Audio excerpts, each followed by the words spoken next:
Welcome to Daily Harmony. Today we're diving deep into a really powerful idea. hmm It's this statement, I am as God created me. Yeah, that's from A Course in Miracles, Workbook Lesson 162. And it sounds simple, but wow.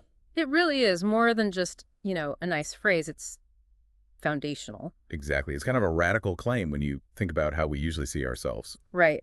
So in this deep dive, we really want to unpack that. What does it truly mean to claim this divine identity? And how different is that from, well, from the story the ego usually tells us? Totally. Think about, those moments of self-doubt everyone has, or when criticism stings. Or even the judgments you make about yourself sometimes. We all do it. We do. And our mission today is to explore how seeing yourself as God created you, whole, innocent, strong, can actually shift those experiences. There's a lot to get into here, drawing from the Course itself. So let's start with the core message itself. I am as God created me. The emphasis right away is on your inherent worth, your perfection. It's not something you achieve. It's already there. That's what the Course suggests. It's rooted in your divine origin, not in, like, worldly achievements or opinions. Okay, this idea of divine origin and keeps coming up. So our truest self, our essence, it comes from God, not from this messy world. Pretty much. It's like the blueprint is perfect, even if the image we're currently looking at feels flawed or incomplete. That makes sense. So why is this specific idea, this lesson, so significant within the course as a whole? Well, it's a really potent reminder, isn't it, that the ego's view, that sense of being inadequate or separate or guilty, it's just false. It's like a direct challenge to that inner critic. It is. That voice loves to point out flaws, Yeah. right, where we fall short. Constantly. But this lesson says, hold on, that's not the real story. Acknowledging your true nature as God created you starts to dismantle the beliefs that actually cause suffering. So it's about shifting focus away from the external drama and judgment. Exactly, and turning inward. Yeah. Towards that inner reality, the Course talks about the space of love, peace, unity. That's where your true identity resides. Okay, let's really try and pin down the difference then. Divine identity versus the ego's illusion. Well, the ego, as the Course describes it, basically constructs this false self. It's built on fear, guilt, inadequacy, that feeling of not enough. Always comparing, always judging. Always. It thrives on separation and lack. It tells you you're limited, you're flawed, you're alone. But the divine identity. That comes from your origin. Being created by God means your true essence is perfection, is worth. No strings attached, no ifs or buts. It's unconditional. Completely. And that's why affirming I am as God created me is so powerful. It's not passive. You're actively countering the ego's narrative. You're choosing a different reality for yourself. You are. You're choosing the truth over the illusion. So, digging a bit deeper, what does it mean to be created by God in the context of the Course? It means that inherent worth and perfection aren't things you earn. They're your birthright, your natural state. So my value doesn't depend on my job title or how much money I make or what other people think of me. Not your true value, no. The Course is clear. Your true nature isn't defined by the world's fleeting and, frankly, distorted perceptions. Those things change. Your essence doesn't. It's like trying to define the ocean by looking at just one wave. That's a great analogy. The world shows us waves, opinions, labels, judgments, but your true being is the whole ocean, untouched deep down. We just need to learn to identify with the ocean, not just the temporary wave. Exactly. And remember, you have this divine source, a foundation that's inherently good, inherently perfect. You didn't just pop into existence randomly. There's a loving origin. Okay, this is really compelling conceptually, but the everyday reality. How does this help when life gets messy? Right, the practical application, that's crucial. Let's take criticism. Someone said something harsh. Happens all the time. In that moment, the invitation is to remember, I am as God created me. Their words, their judgment. It might feel bad, sure, but does it actually change your inherent worth? According to this lesson, no. No. You remain whole, perfect at your core, regardless of their perspective. Their criticism comes from their perception, often rooted in the ego, not from ultimate truth. Okay. What about when I'm the one judging someone else? Oh, good question. The Course suggests that judgment arises from seeing separation, right? Believing someone is other, maybe less than. Yeah, that feeling of us and them. If you can, in that moment, remember their divine origin too, that they are also as God created them. Perfect whole. It softens the judgment. It can. It shifts the energy from separation towards maybe understanding, or at least neutrality, recognizing the shared And essence. the big one, self-doubt, that voice inside saying, you can't do it, you're not good enough. That's probably where this lesson needs the most conscious application.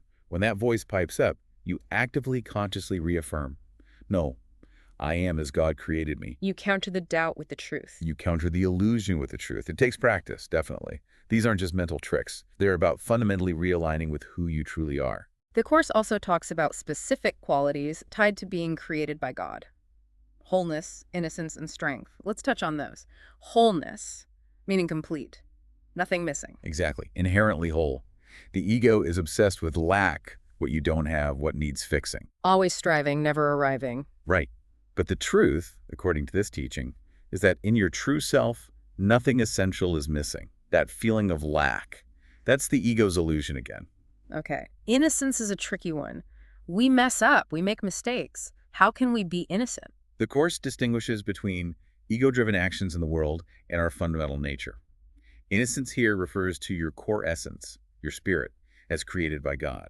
It's untouched by the ego's concepts of guilt and sin. So even if I do something I regret, my core identity remains innocent. That's the idea. Your true self remains pure, blameless. Actions have consequences in the world of illusion, yes, but they don't taint your divine reality. It's about separating behavior from being. That's a huge shift. And strength, where does that come in? It's innate. It's derived directly from your source, from God.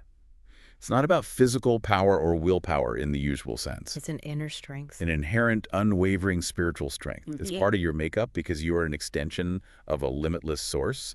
You don't have to build it. You just have to recognize it's there. Okay, so bringing this home, how do we actually practice this? Make it real. The Course gives exercises, right? Yes, very practical things. The simplest is the daily affirmation. Start the day, I am as God created me. Just say it. Say it, feel it. And then, crucially, bring it back to mind during the day, especially when negativity creeps in: doubt, fear, judgment. Use it like a shield or a reminder. Repetition helps rewire the brain, they say. It does. It weakens those old negative pathways and strengthens the connection to this truth. Consistency is key. What else? Mindfulness. Yeah, taking a few moments to actively visualize yourself as God's perfect creation. Not just thinking the words, but trying to feel what that wholeness, that innocence, that strength feels like. Kind of embodying the feeling. Exactly. Yeah. It moves it from the head to the heart, engages your emotions. That can be really powerful in shifting how you feel about yourself moment to moment. I like the idea of a gratitude journal, too. Noting moments where you did feel connected or peaceful or strong. It's like collecting evidence for the truth, isn't it? Countering the ego's tendency to focus only on the negative. Seeing the proof in your own experience. Builds momentum. Definitely. And then there's deeper meditative reflection. Really sitting with the affirmation, I am as God created me, and just noticing any resistant thoughts, any judgments that come up. And just letting them go. Gently releasing them, without judgment. Just observing them as ego noise and returning to the truth of the affirmation. It's a deeper integration process. And sharing it, talking about it with someone else who's exploring this. That can be really helpful too. Trying to articulate what it means to you helps solidify it. And hearing someone else's perspective can spark new insights. It makes it less theoretical. Which brings us to those reflection questions often posed in the Course, like, what beliefs do you hold about yourself that contradict this truth? That's the homework, really. Yeah, identifying those specific limiting beliefs. I'm not smart enough, I'm unlovable, I always mess things up, whatever your particular brand of ego story is. And the follow-up. How can you begin to release them? It demands real honesty. Looking at those beliefs square on. And recognizing they aren't true, that they contradict the fundamental reality of being created by God. Precisely. That's where the transformation lies. Being willing to question and let go of those familiar, often painful limitations to embrace your genuine identity. It takes courage. So as we wrap up this deep dive on Lesson 162, the invitation is really for you, the listener, to carry this affirmation forward. Yeah, I am as God created me. Let it sink in. Consider what it actually means for how you see yourself, how you interact with others. Think about those limiting beliefs you identified. How can this simple truth start to chip away at them? It's not just something to understand intellectually, though that's a start. It's really a truth to be lived, to be embodied, to be experienced. What really shifts inside you when you allow yourself to accept, even just for a moment, that your core essence is whole, innocent, and strong, that you come from a loving source? That's the ongoing exploration, isn't it? It's a journey toward living more and more in alignment with that beautiful, powerful truth of who you really are.